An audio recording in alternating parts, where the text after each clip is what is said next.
Welcome to FitBody Lifestyle, the show where we dive deep into the world of fitness, health, business, relationships, and the art of living a balanced life. I'm Jamie. And I'm Greg, and we're here to give you the benefit of our experiences in the fitness and bodybuilding industry, the corporate world, running a business, personal development, and building healthy relationships.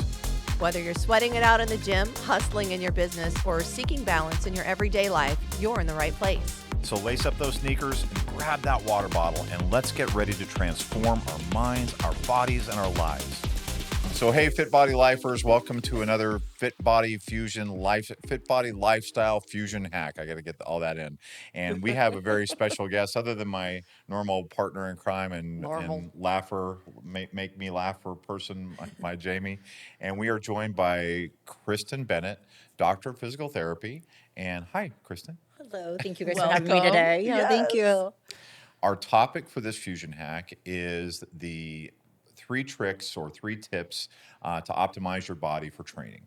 And this comes in the acronym that we will use, which is RMA. Yeah, perfect. And I think that's an easy way to remember it.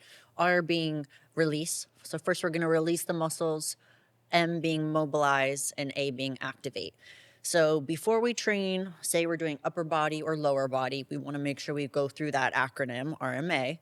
So if I'm doing upper body, and I'm training shoulders, right? So I'm going to make sure I release the muscles of the shoulders, and that could be through foam rolling, a little trigger point ball. A lot of us now have like little Theraguns or something like that. You can use a Theragun and to release it.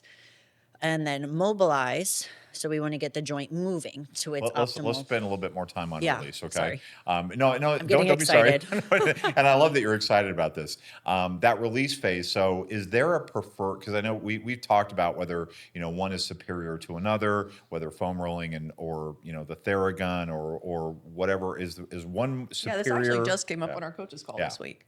Yeah, I think kind of the answer is one of those, it depends, which no one loves hearing.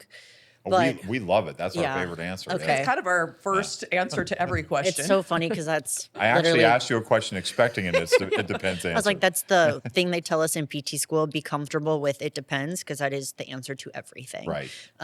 So what works for Jamie might not work for you. So I tell people, try a couple different things. So if you're doing the foam roller and you're feeling like, I have to sit on this thing for 6 minutes before I even feel something release, it's not your modality. Like, that's not working for you. Switch it up. Grab a trigger point ball, try to release in through there. That's not doing it. Use the Theragun. And a lot of times I'll tell people with Theragun, don't just sit here, kind of like move your arm. Take it in motions that you're trying to do and release the muscle through those different ranges. So if you have to spend 5 minutes to get something to kind of settle down or feel like it's loosening up, not being so tight, try a different modality. For me, in my gym bag, there's things that I always have. I have my little mini Theragun. I have Hypervise ball. I have a trigger point ball, and I have a little mini foam roller with texture points. And that's kind of my staples in my gym bag. And those are okay. So this is different things I can use depending on the body part. So if I'm on my shoulder, for me, I personally really like my little trigger point ball or Theragun. Those kind of are easy ways to get in there to release that muscle. If I'm using for like lower body and glutes, hips, bigger muscle, a little harder to get into, I'm like, okay, my trigger point ball and my foam roller, like those are my main things for that kind of body part. So kind of read the situation of the size of the muscle. What depth do I need to get in? Is this working for me? Do I feel released? Do I feel less pressure in there? If not, then kind of move on, find another piece. If that kind of makes a lot of sense. I was thinking that as you were talking, like that, depending on where on the body, could certainly, because I know for me, like that upper hip, it's really easy for me to release that on the foam roller, especially because I can put the weight of my body to like to help really get it in there. Versus like with the shoulder, it's even getting the angle quite right. Certainly back or traps or something great for foam roller, but then. Yeah, and sometimes it's also like you're not gonna like foam roll your shoulder on the ground, right? That's a little awkward. You can pop it up against a wall and kind of lean into it. That might be a little bit easier. So just finding kind of reading the area too, like how much space do I have? What's my circumstances? Do I have a lot of time? Things like that. Theragun works pretty good for upper body. I do like tell a lot of clients, buy those little mini ones, throw them in your bag, that's a staple piece that you should have. Yeah, what I was going to say is, I think we talked about this on the full episode, is that using, like, I like use the dimple ball Yeah. for shoulders, because if I use the foam roll, I just can't get precisely enough in that Yeah. shoulder pocket between my deltoid and my pec and really push on that biceps tendon in particular. I just can't get precise enough to do that. Yeah. Same thing on the hip. So I like using the foam roller to roll the glutes, but if it's to that point where I really want to roll that upper glute, the ball for me works better because of its point. I want to get in that precise area. It's just, to me, it's a little bit more precise. And then the Theragun being even a little bit more precise and more guided than just rolling on it. So Yeah. I think it just depends on what works for you, but also on the body part you're working Yeah. on. So use different things. Use different things. I'm gonna throw a little caveat there, just with the release. A lot of people, this is for legs specifically, lower body. A lot of people are like, oh, I have really tight IT bands, things like that, right? That's a really common thing we hear. So you'll hear girls, I roll my IT bands all the time. I just feel like it doesn't really release and it's so painful, right? That's a really common one. So a lot of times I tell people to, and this is just very specific because I hear it all the time. There's a muscle up here called your TFL, and that's a muscle that kind of has to get released. Tensor fasciolata, right? Yes. Okay. I swear, you do know this. You've been through some stuff. But when you get that muscle to release, you get a relief through the IT band, which is just like a tight connective fascial tissue. But if I just sit there and roll my IT band all day long, I'm probably just going to get a little bruised and irritated and painful. So I want to really make sure I release that muscle so I get tension relief down the leg and I can get a change in response. That's so been a just big, a little keynote on yeah, that and that's one. made a big difference for me. You Yeah. actually had that conversation Yeah. with me, and it was funny because I had been noticing it, and I had kind of already started to work in that area, but just Yeah.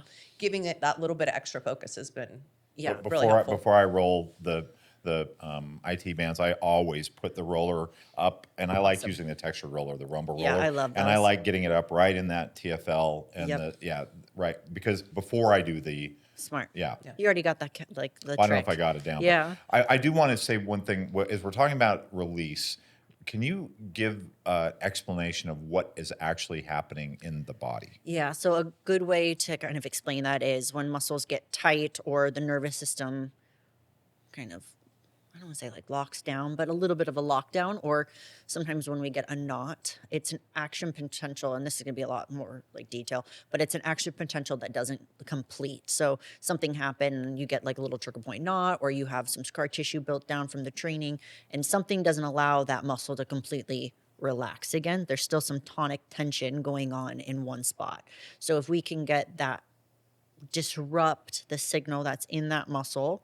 So for example, like when I do some dry needling or something, that's a way of doing it. When you're doing it on your own, you can sit on a trigger point and kind of let that release, and you'll kind of feel, okay, that's starting to let go. I feel a pressure relief. I feel like the ball, the trigger point ball or the foam roll wants to move on its own, if that makes sense. Like if I'm sitting does. on one spot and I'm trying to roll and it's kind of sticky and it's not, I'll sit there, and I always tell people, breathe into it, because people want to hold their breath and just like, oh gosh, this is so painful.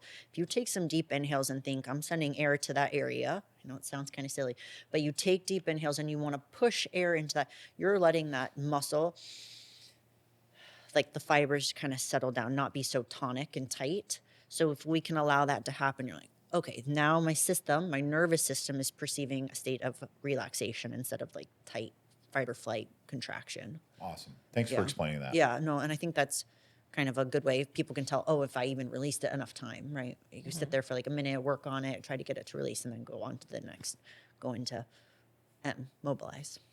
Interested in changing your life or stepping on stage? Join FitBody Fusion today. Experience the FitBody Fusion difference with tools, knowledge, and community support to reach your healthy and sustainable lifestyle. We guide thousands on their fitness journeys, from seasoned athletes to those who are simply seeking a healthier life. Our expert coaches provide personalized plans and unwavering support, empowering you to thrive. FitBody Fusion is more than just training. It's a community. We understand the challenges of solo fitness journeys, which is why we foster a supportive environment where members encourage and motivate each other. Join the FitBody Fusion community today and unlock your full potential. Head to fitbodyfusion.com to sign up for a free consultation. And do it today.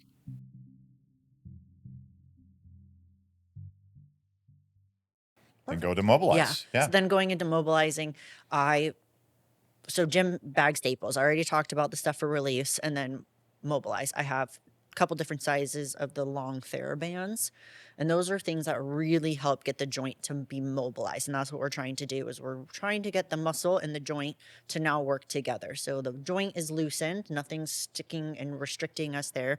The muscle's already been released. Now we're getting the joint to be mobilized. So I'll throw a band around a Smith machine or a rack or a pole, and then kind of put it in through my hip and do some hip mobility, things that allow the joint to be kind of taken to a different range. So you can kind of do a kneeling hip flexor stretch, but instead of just sitting and doing a hip kneeling stretch without the band, it's going to give me two different responses. If I add the band into the joint and kind of get some mobilization in the joint, I'm sending feedback to the system that's saying, okay, we are getting prepped and primed. We are ready for movement. We're in a safe position when we're being moved, because we have so many joint receptors that if it's still sticky when the muscles release, you're not getting that full signal of, okay, wow, we can really move. We're in a good spot. We're having good feedback sent. So if I can, or if I do it on my shoulder and I have a band here, and I've taken the girls through some of these, we'll do kind of like a supinated position where you hold onto a Smith machine and the band is right here at the shoulder, and they'll kind of pull down on it and lean side to side. We're getting the shoulder used to not driving up, the shoulder sits down. We're getting the AC joint from the humerus and the shoulder kind of mobilizing, moving, so that they have better reception from the ligaments. It's not like stretching it so far, just giving it a happy, okay, this is going to be safe when I go do a lat pull down, when I take it through the ranges that I'm about to go train, it's able to perform the action that I want it to go do. So we've released the muscles, now we're mobilizing the joint, getting it ready to do its job. And then the A. Yeah. And then we go into activate. So once we've done those things, the important thing is I've loosened the muscle, I've mobilized the joint, and before just going and training, I got to give it good feedback of, this is a safe place to be. We're going to stabilize. We now have this new range that we didn't have when we walked into the gym. I got to tell my system that it's okay, it's safe to train here. So, and then that's like, usually the band really helps with that too. So it's giving it a good tension. It has tension. It's finding feedback while I'm doing it. And then I might take it into, say we're doing glutes, right? I might do a little like clamshell right after firing my glute med, making sure that's firing. I could do a little hip bridge on the ground with a band, getting my hips ready. It's kind of I don't want to say a basic level exercise, but a basic level exercise. I might have a shoulder external rotation. It's like more like a warm-up exercise. It's a almost. warm-up exercise. It's just giving feedback to the system of that muscle specifically activating. I'm not taking it into a full body squat that's demanding my whole system be active. I want to keep it and minimize the muscle being used and get that turned on before we make the whole system work together. So if we're training glutes, we turn the glute on. If we're training shoulders, we do some little shoulder, maybe a little side lateral with a band. And I like to personally do them with bands, so I have tension, constant tension throughout, as opposed to always a dumbbell. Just helps me find range in the new space I gave it. So then how far would you say you would go, like till you get like a nice warm sensation, a little bit more of a burn? Like, what are you I thinking? usually tell people like 1 to 2 sets, 10 to 15 reps. You're getting just a little temperature change in that muscle, a little spice, like, oh yeah, okay, I feel that that external rotator, I feel that lateral. Okay, it's warm, I'm ready to go. And it's just because you gave it new range, you loosened up that muscle. Now we're telling that muscle, you're going to fire here, you're going to do your job. This is what I want you to do. So it's prepped for when you go train, you kind of can find that muscle easier again too. It's really turned it on. Yeah, I think it's so important, because I know everybody wants to come in and just get straight to the work. Yeah. And so basically this is the process that people are going to go through then to set themselves up so that all of those sets, once they do start doing their working sets, are more effective and not going to be as likely to cause injury. Absolutely. And I've noticed with most of the girls, they're like, once I did that, that was like the best workout I've ever had. Like I felt my back way different, or, like those little feedback pieces that you hear. And it's just that tiny little prime and prep work of the RMA of getting that muscle doing what it's supposed to do, that you can get a better workout. And I tell people it really shouldn't take more than 10 minutes. It's a release, run through it, mobilize it, get that joint doing a few things, couple rounds, just some mobilization there. And I can kind of give you guys some more feedback if you ever want to just give the girls some like couple lower body mobilization ideas, couple upper body things that you guys can have. And I know a lot of the coaches already give it. I've seen your guys' prime and prep work. It's amazing to do that. And then a quick little activator, 10 minutes, and you're into your workout. So 10 minutes for a solid 50, 60-minute workout is setting you up for a solid situation. Yeah, I love that. Yeah. I love that. Oh, so we are at time. That was a great fusion hack though, and something I'm gonna for sure take with me. And you are too, yeah. Oh yeah, I mean, well, you've been much better about this than I have for a long time, and it's interesting because I do think as we get older, it's easy to. When I was younger, I'm very flexible. I've never had a lot of injuries and things like that, and it's been easy for me to take it for granted. And so it's something at nearly 55 that I'm having to like really go, okay, I need to take care of my body. I'm starting to now, it's one of the reasons I started having people pose on both sides, because I caused my own lower back issues from favoring, even though I was figuring we did quarter turns, I always favored one side for my model pose when we're standing there for a really long time on stage. So it's like all of these things. So if people listen now, I'm telling you guys, if you listen now, this will pay off so much more. Like, you want longevity, you want to feel good in your body. You don't want to be, as you get older, dealing with, all these long-term things that, it sneaks up on you. Absolutely. So I'm really happy you're on here sharing this. And I think, if people heed the words, start to implement it now, not only are you going to get more results now, but then throughout your life, you're going to be able to continue to do the things you love. Absolutely. Yeah. So that's good stuff. Kristen Bennett, KristenBennett, and you can find her on Instagram and reach out to her because she's the GOAT, man, greatest of all time. And we're very fortunate to have you here. So thank you for joining us. Is there anything else you want people to know in terms of connecting with you, or? If for some reason the message gets sent into like the unread or Spam folder, folder, just either get my contact from one of the other coaches and I'll put out some more information. I'm always welcome and willing to help. So I'll find a way to get information to you, or comment on one of my old posts or something. I'll find you. Awesome. Yeah. Awesome. Thank you. Thank you. And watch for our next episodes with Kristen, because we're going to have more coming. And remember to like, comment, subscribe, leave your review, and also remember the 3 B's, which is Be good to yourself. be good to each other and Be safe. Be safe. And take care, everybody. Bye-bye. Thank you for tuning in to FitBody Lifestyle. We hope today's episode has left you feeling motivated and equipped to tackle your fitness goals, business challenges, and the daily dance of life. Remember to value progress over perfection. Life's tough enough alone. Find the chosen family around you to help you along the way. If you enjoyed today's episode, we'd really appreciate it if you would subscribe and leave us a review on your favorite streaming platform. And don't forget to follow us on Instagram at FitBody Fusion.